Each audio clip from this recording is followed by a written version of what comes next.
I just received your message.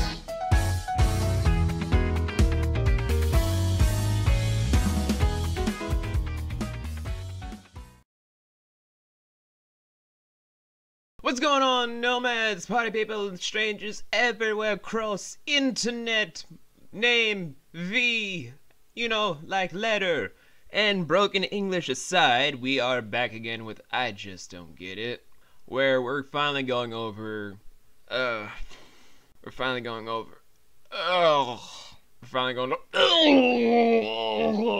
Once Upon a Time, second season. Now, I'm gonna be a little bit honest with you guys. I kind of cheated. I didn't watch all of the second season. I kind of only watched half of the second season, and then I just had one of my friends that's a huge fan of the show, albeit I'll admit it. It was Cassie. Cassie is a fan of the show. She was like, I'll tell you the rest of season 2 because I see that you're about to jab your own eyes out with a rusty fork. And I kind of hate this more than season 1. Sorry, it's been a busy day. So, from just the get-go, what do I have her for season 2 that makes it so much worse than season 1? Well, for starters, it kind of goes into my whole thing of Emma being like Regina times 5. This dumb bitch tries to still act like the hero when she's no better, but indeed worse than fucking Regina. Because throughout the entire second season, we want to see Regina redeemed. She's been shown in flashbacks to be a victim of circumstances, and throughout all of season 2, we see that she's still a victim of circumstances, albeit poorly written circumstances, but still. So why the fuck is Emma treated so nicely when she's even worse than Regina? Why do I keep bringing it back to that point? For small reasons, like first of all that we had to make a cut right there because I said a word that I never really say about a woman. But it's because Emma brings me to that point. She's a lying, manipulative, see you next Thursday. She lies to many different people, and what hits me more personally is that she lies to her child. A great fucking deal. Now, there was a white lie like, Santa Claus exists, the tooth fairy comes to get your tooth the middle of the day. Oh, me and your whatever your spouse's gender is, we were just hugging and we got super hot and we had to strip naked to make sure that we didn't end up not too far away from each other. I can understand white lies like that, but I've known people that come from shitty homes that even say stuff like, oh, well, your dad's in prison because he screwed up in this part of his life. They're open and honest about that with their child. But Emma decides to go with the whole route of lying about everything about who she is, to also lying about that his father may actually be alive, which goes into an even worse territory when we get into his father. Lots of issues with Henry's parents. Speaking of Henry, he makes this worse too by still being the most annoying fucking MacGuffin to ever exist in life in general. I swear to God, this child is the MacGuffin in so many plot lines in this already fucked up season of fucked upness that I'm honestly surprised that the word fucked up wasn't part of the whole review segment for this entire thing of just me putting it on loop. It's a fuck up of a fuck up on fuck up proportions. Fuck up. Then we also go into the small little fields, like how the whole story's been kind of interacting with multiple antagonists being introduced, and then red herrings to a season that shouldn't really be a season, to also trying to make up for it in the poorest fucking fashion known to man. Now, the fact that I'm saying the antagonist first is that's what annoyed me not as much, but sort of as much. Where you see, the first villains were Regina's mom, of Cora, a witch that was trained by Rumpelstiltskin and was also one of his lovers. Why was she a villain? Because she chose power over love. She literally chose a kingdom where they would just bow to her because she spun yarn into gold instead of marrying someone that could literally give her the universe and twice over, along with having a super powerful child that could have made Rumpelstiltskin a happier man. Yeah, that was a smart thing, writers. Make it even more so that this bitch is a fucking moron, and make it even more so for Rumpelstiltskin to not have happiness and then force a romance on him and Belle, making him the beast, which makes no goddamn sense. Then for Rumpy, though. Then for poor old Rumpy. This man decides to spend the entire season in flashbacks and in flash forwards of him just being the pitiful guy just trying to make magic work, get with a love that shouldn't really be his love, being aggressive as fuck, trying to kill his now revealed grandson of Henry. Yeah, Henry's apparently his grandson because his son fucked Emma. We'll get to that point in a moment. And also now just trying to swing between good guy and bad guy on a loose thread upon loose threads that even make Regina's whole thing a giant mess. And my cat is talking to me. What is going on, kitty? Oh, you just going to the bathroom. But then the other villain that we had was Captain Hook. Fan favorite for whatever reason. I couldn't care less about Hook to begin with. His design and the actor that plays him, I have no problems with. It's just the way he's written that's fucking stupid. Why? Because his whole entire motivation is wrongful motivation. The reason why he's a villain is because he's trying to kill Rumpelstiltskin. Why is he trying to kill Rumpelstiltskin?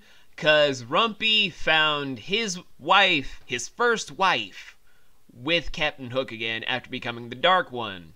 After she pretty much abandoned not only Rumpelstiltskin for choosing to live instead of dying in a pointless fucking war, and then deciding to run off with a pirate, leaving her child and her husband, who chose a smart, real-life thing, where a lot of people, if they had an AWOL spouse, wouldn't be fucking sad. They'd be like, oh, thank you for coming home. Now we can actually have a family and live a normal life. Like, really? Why is that even a... still... Ugh. So then Rumpy decides to get revenge on the woman that left him, rightfully so. And then Hook, the adulterer in all of this that caused the whole rip in his family, decides, you know what? I'm going to kill the man that had every single right to be mad at not only myself, but the woman that abandoned him and his child, that sent him on the spiral of darkness. That's the smart thing to do, right, ABC? It's... why? Why?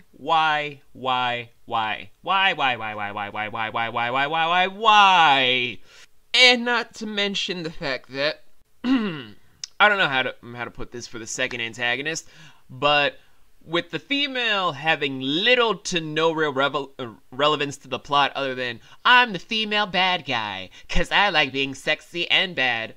We also have this one guy whose flimsy as hell backstory makes even worse sense given the credit. Literally, why the fuck is this still a thing?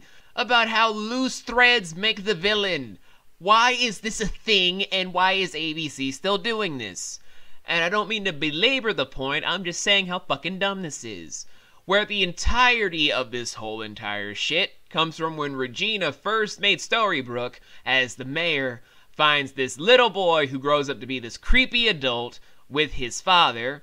They're just coming into town because they just magically found Storybrooke, Maine, want to know what's going on, get their car fixed, and then go home. But Regina is connected to them and wants to have a normal life where they can have a smile together, maybe one day win over the little boy's father and become the kid's new mom. That doesn't sound that bad. That actually just sounds like a pretty beautiful story, and I wouldn't have a problem with it. But then the writers are just like, we gotta make Regina a bad guy.